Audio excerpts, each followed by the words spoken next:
పెళ్ళైనా పండగైనా వేడుక ఏదైనా పట్టుచీరల ప్రత్యేక వేదిక వారాహి సిల్క్స్. పశ్చిమాసియాలో అగ్ని జ్వాలలు అంతకంతకు మండిపోతూ ఉన్నాయి. ఒకవైపు ఇరాన్ ఎలా అయినా ప్రతీకారం తీర్చుకోవాలని ఇరాన్ దాడులు చేస్తూ ఉంది. అమెరికా, ఇజ్రాయెల్ తమ అటాక్స్ ను కొనసాగిస్తూ ఉన్నాయి ఇరాన్ మీద. ఇరాన్ పై అమెరికా, ఇజ్రాయెల్ అటాక్స్ ఒకవైపు జరుగుతూ ఉంటే మరొక వైపు ఇరాన్ అమెరికాకు సంబంధించినటువంటి అన్నిటి మీద కూడా అటాక్స్ చేస్తూ ఉంది. ఇప్పటి వరకు సుమారు 1300కు పైగా స్థావరాలపై ఇరాన్ దాడులు చేసింది. ఇక ఇరాన్ సుప్రీం లీడర్ ఖమేనీ భార్య మృతికి ఇరాన్ ఇంకా రగిలిపోతుంది. గట్టిగానే సమాధానం చెబుతుంది ఇరాన్. ఇజ్రాయెల్ సహా గల్ఫ్ దేశాలపై ఇరాన్ దాడులు కొనసాగుతూ ఉన్నాయి. నెతన్యాహు కార్యాలయంపైకి మిస్సైల్స్ దూసుకెళ్తూ ఉన్నాయి. యుఎస్ ఎంబసీలు లక్ష్యంగా డ్రోన్లతో ఇరాన్ దాడులు కొనసాగుతూ ఉన్నాయి. ఇక ఇప్పటి వరకు 8 మందికి పైగా మృతి చెందినట్లు అంచనాలు బయటకు వస్తూ ఉన్నాయి. పశ్చిమాసియాలో భారీగా అమెరికా సైన్యం మోహరించింది. ఇరాన్ దాడులను ధీటుగా ఎదుర్కొనేందుకు అమెరికా, ఇజ్రాయెల్ తమ దాడులను కొనసాగిస్తూ ఉన్నాయి. అతి భయంకరమైన యుద్ధంగా దీన్ని చెప్పొచ్చు. ఎందుకంటే దేశాలకి, ఈ రెండు దేశాలకు కూడా ఆయుధాలు, అత్యంత టెక్నాలజీతో ఉన్నటువంటి ఆయుధాలు. యుఎస్ చూస్తే మిలిటరీ పరంగా నెంబర్ 1 స్థానం ఆయుధాల్లో చూసుకుంటే ఇజ్రాయెల్ దగ్గర ఉన్నటువంటి ప్రపంచానికి టెక్నాలజీ అందించిందే ఇజ్రాయెల్ అని చెప్తారు. ఇక ఇరాన్ తనకున్నటువంటి దాంట్లో కూడా ఎక్కువ శాతం కూడా ఎప్పుడు కూడా ఆయుధాలు కొనుగోలుకే వెచ్చిస్తూ ఉంటుంది. ఇక ఇటువంటి దేశాల మధ్య యుద్ధం అంటే ఎలా ఉంటుందో ఇప్పుడు మనందరికీ కూడా కళ్ళారా చూస్తున్నాం.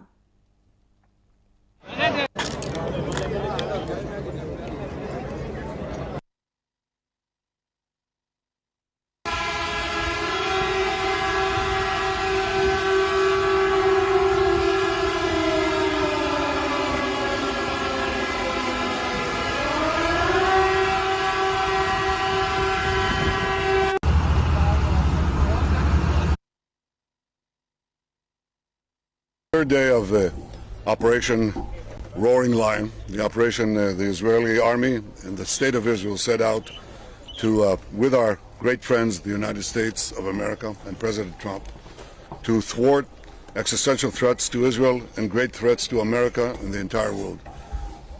When I stand here in a place that was bombarded by the terrorists in Tehran against innocent civilians, you see the difference. The tyrants of Tehran target civilians.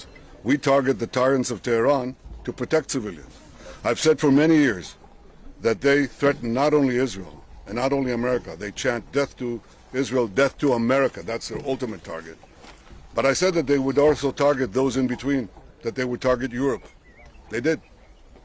And if this regime, this terrorist regime of the kind we've never seen in the world, if they get nuclear weapons and the means to deliver them, ballistic missiles, intercontinental ballistic missiles, they will threaten all of humanity. So we set out to protect ourselves, but in so doing, we protect many others. And I want to say special thanks to our great friend and a great leader of the world, Donald Trump, for joining us in this crucial effort to save the world. Thank you.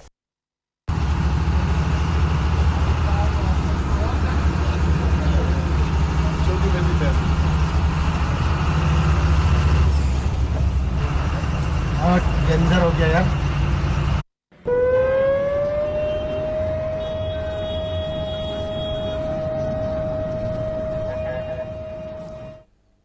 ఇక Iran దాడి చేసినటువంటి ప్రాంతాన్ని Netanyahu, Israel prime minister Netanyahu అక్కడికి వెళ్ళటం జరిగింది. ఆ ప్రాంతాన్ని అంతా కూడా చూసిన తర్వాత కూడా అక్కడే కూడా తాను అసలు ఎందుకు ఈ యుద్ధాన్ని మొదలుపెట్టారో కూడా తాను చెప్పడము జరిగింది. ఇక ఇదే విషయంలో ట్రంప్ని వరల్డ్ లీడర్ అంటూ కూడా, ప్రపంచానికి ఒక లీడర్ అంటూ కూడా నెతన్యాహు పరిగణించటం గమనార్హం. ఈ విషయంలో కూడా ఇక ఒకవైపేమో అంటే బాంబులు కనుక, అణుబాంబులు కనుక తయారు చేసుకుంటే ఇరాన్ అమెరికాని టార్గెట్ చేస్తుంది. అమెరికానే కాదు, మధ్యలో ఉన్నటువంటి యూరప్ కంట్రీస్ని కూడా టార్గెట్ చేస్తుంది ఇరాన్ అంటూ కూడా తాను చెప్పడము జరిగింది. కేవలం మేము ఇజ్రాయెల్ని, అమెరికాని ప్రొటెక్ట్ చేయటం కాదు, ఇంకా చాలా కంట్రీస్ని మేము కాపాడినట్లు అంటూ కూడా నెతన్యాహు చెప్పారు. ఇక ఇరాన్ విషయంలో కనుక చూసుకుంటే కనుక ఇరాన్ చూస్తే సివిలియన్స్, అక్కడ ఉన్నటువంటి సామాన్య జనాలను కూడా టార్గెట్గా చేసి దాడులు చేస్తుంది. కానీ మేము మాత్రం అక్కడ ఉన్నటువంటి టెర్రర్ ప్లేసెస్ని మాత్రమే, టెర్రర్ ప్లేసెస్ మాత్రాన్నే మేము టార్గెట్ చేసి మేము ధ్వంసం చేస్తే ఇరాన్ మాత్రం సివిలియన్స్ని, అమాయకుల మీద టార్గెట్ చేస్తున్నట్టు కూడా నెతన్యాహు ఇక్కడ ప్రస్తావించారు. ఇక బాలిస్టర్ క్షిపణులు ఇవన్నీ కూడా ఇరాన్కు అందుబాటులో ఉంటే కనుక చాలా నష్టం చేస్తుంది అందుకనే మేము ఈ దాడులు చేశాము, దీంట్లో కూడా ట్రంప్ తనతో పార్ట్నర్ అయినందుకు థ్యాంక్ యూ అంటూ కూడా నేతన్యాహు చెప్పడం జరిగింది. ఇక మనం చూస్తూ ఉన్నాం కదా ఏ విధంగా దాడులు కొనసాగుతున్నాయి అంటే, ఒక్కసారి కనుక మనం విజువల్స్ చూస్తే క్లియర్గా కనుక ఎస్పీసీఆర్ క్లియర్గా విజువల్స్ ప్లే చేయండి. చూస్తూ ఉన్నాం కదా టార్గెటెడ్ ఏదైతే యుద్ధ విమానాలు ఉన్నాయో ఆ యుద్ధ విమానాల మీదకి మిస్సైల్ ప్రయోగించినప్పుడు టార్గెట్ని ఎలా ఛేదిస్తున్నాయి. అత్యాధునిక టెక్నాలజీతో ఉన్నటువంటి ఈ మిసైల్స్ టార్గెట్ని ఒకవేళ కనుక ఆ యుద్ధ విమానాలు పల్టీ కొట్టి పక్కకు వెళ్ళినా కానీ అది చేస్ చేసుకుంటూ దాని దిశను మార్చుకుంటూ మరీ వెళ్ళి ఆ యుద్ధ విమానాలని టార్గెట్ చేస్తూ ఉంది. మరొకసారి ఏం జరుగుతుందంటే డ్రోన్లు ఒక్కదాన్ని నాశనం చేయడానికి ఆ డ్రోన్లు పంపించినప్పుడు ఆ డ్రోన్లు మధ్యలోనే కూలిపోయి సామాన్య జనాల ఇళ్ల మీద పడిపోయినటువంటి దృశ్యాలు ఇటువంటివి కూడా దుబాయ్లో ఈ ప్రాంతాల్లో కూడా చోటు చేసుకునే మనం చూస్తూ ఉన్నాం కదా. ఏ విధంగా ఆ మిసైల్ తన దిశను యుద్ధ విమానాలు మార్చుకుంటున్నప్పటికీ కూడా చేస్ చేస్తున్నాయనేది కూడా మనం చూస్తూ ఉన్నాం కదా. ఒక అత్యాధునిక టెక్నాలజీ ఉన్నటువంటి దేశాల మధ్య యుద్ధం ఎంత ఘోరంగా ఎంత ప్రమాదకరంగా ఉంటుంది అనేది మనం విట్నెస్ చేస్తూ ఉన్నాము. ఇజ్రాయెల్, అమెరికా, ఇరాన్ ఈ మూడు దేశాలు ఇజ్రాయెల్, అమెరికా సంయుక్తంగా ఇరాన్ మీద దాడి చేయటం, ఇరాన్ ఇంకా చుట్టూ ఉన్నటువంటి దేశాల మీద కూడా దాడి చేస్తూ ఉంది. ఎందుకంటే ముందుగా అసలు పరిణామాలు ఒకసారి చూద్దాం. ఎందుకు ఇరాన్ మిగిలిన దేశాలను కూడా అంటే కొంత కూడా జాలి లేకుండా శాంతి అనేది పాటించకుండా ఇరాన్ చేస్తుంది అనేది ఫస్ట్ ఎప్పుడైతే ఇరాన్ అమెరికా మధ్య యుద్ధం ఇరాన్ అమెరికా ఇజ్రాయెల్ కలిసి కూడా ఇజ్రాయెల్ అమెరికా కలిసి ఇరాన్ మీద యుద్ధం చేస్తారన్నప్పుడు ఖమేనీ విషయంలో కూడా మిగిలిన దేశాలన్నీ కూడా మాకైతే సంబంధం లేదని ముందుగానైతే మద్దతు ఇవ్వలేదు. కానీ ఇరాను దాడుల విషయంలో అంటే ఫస్ట్ హెచ్చరించింది, దాడులు చేసి ఇజ్రాయెల్ నుంచి అమెరికా దాడులు చేసి హెచ్చరించిన క్రమంలో ఇరాన్ వచ్చేసి మిగిలిన అక్కడ ఉన్నటువంటి అరబ్ కంట్రీస్ ఏవైతే ఇస్లామిక్ కంట్రీస్ ఉన్నాయో వాటి మీద దాడి చేయటం మొదలుపెట్టింది.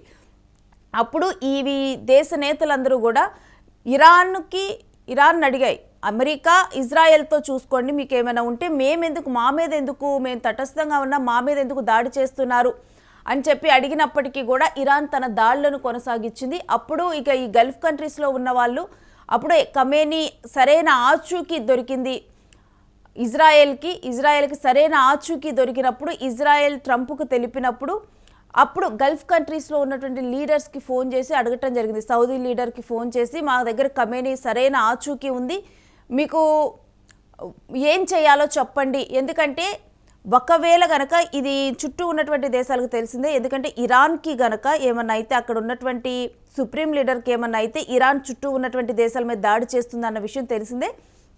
అందుకని చెప్పి ఏదన్నా అయితే నష్టం మీకు, ఎందుకంటే అమెరికా చాలా దూరంలో ఉంది ఇరాన్కి, అందుకని డైరెక్ట్గా కూడా అమెరికాని టార్గెట్ చేసే అంత మిసైల్స్ వీళ్ళ దగ్గర లేవు, ఇరాన్ దగ్గర లేవు. దగ్గరలో ఉంది ఇజ్రాయెల్, ఈ గల్ఫ్ కంట్రీస్, వీటి మీద దాడి చేయగలదు. అందుకని చెప్పి ట్రంప్ అడిగినప్పుడు మిగిలినదే సౌదీకి సంబంధించి సౌదీ కింగ్ కూడా ఓకే ఫైన్ గో హెడ్ అన్నారు.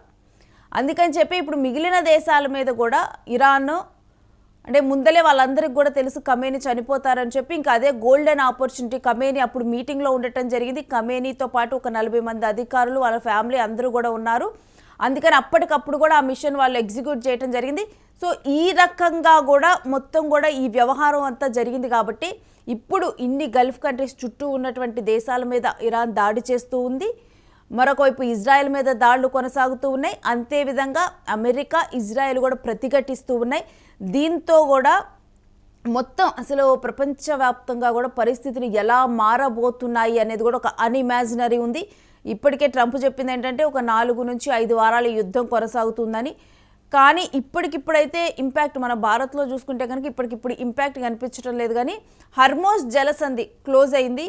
హర్మోస్ జలసంధి కనుక క్లోజ్ అయితే కనుక డెఫినెట్గా కూడా ఇంపాక్ట్ భారత్లో ఇప్పుడైతే 12 రోజులకు సరిపడా ఆయిల్ నిల్వలు ఉన్నాయి. కానీ ఆ ఆయిల్ నిల్వలు తగ్గినప్పుడు ఏంటి పరిస్థితి, మిగిలిన దేశాల మీద కూడా ఇది ఏ విధంగా పడుంది, అప్పుడు కానీ ఈ సిచ్యువేషన్ అయితే మనకు అర్థం కాదు. మరి ఈలోపు పరిస్థితులు కంట్రోల్లోకి వస్తాయి, ఇప్పటికీ కూడా ఒప్పందానికి డోర్లు తెలిసే ఉన్నాయి అంటూ కూడా ట్రంప్ చెప్పారు.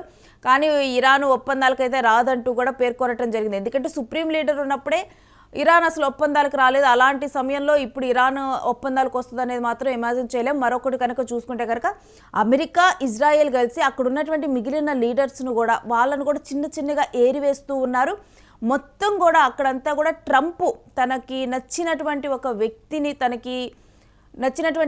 అక్కడ ఒక సుప్రీం లీడర్గా కానీ ప్రైమ్ మినిస్టర్గా కానీ పెట్టేంత వరకు కూడా ఈ యుద్ధం కంట్రోల్ కాదని నిపుణులు చెప్తూ ఉన్నారు. ఇంకా కనుక చూస్తే కనుక డెఫినెట్గా కూడా నెక్స్ట్ అక్కడ ఒక లేడీ లీడర్ రాబోతుందనే టాక్ కూడా నడుస్తూ ఉంది. సో ఈ రకంగా ఈ దేశాల మధ్య ఉద్రిక్త పరిస్థితులు కొనసాగుతూ ఉన్నాయి.